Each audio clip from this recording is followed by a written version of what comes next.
Hi Fluties! For today's mini lesson Monday, I want to talk about some middle register stuff.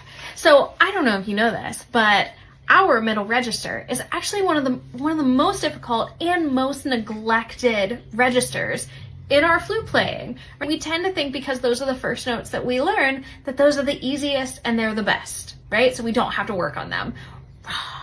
So we're going to work a little bit on our middle register.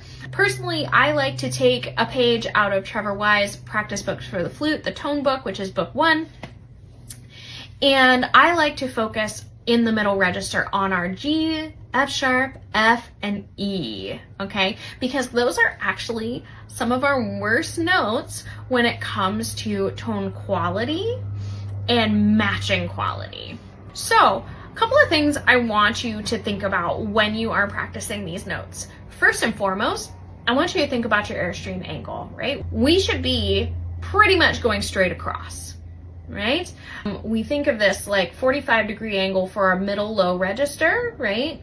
But we want to be a little bit higher for that high middle register, right? Or that dead center middle register, okay? So I like to think of going straight across, okay? The other thing that we like to do is to push those notes to the point that they are just about to crack, okay? We tend to fear cracking, which is why we don't support enough.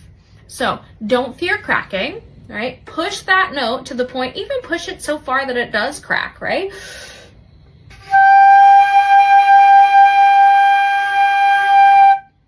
See how I started to crack there? That's okay, right? I would rather you push to crack the note and then we can refocus than for you to not push hard enough and not support your sound. So give your middle register a try. Like I said, I like to use the Trevor Wise practice book for the flute, book 1, which is the tone book, and try supporting, try pushing that note further than you think it can go.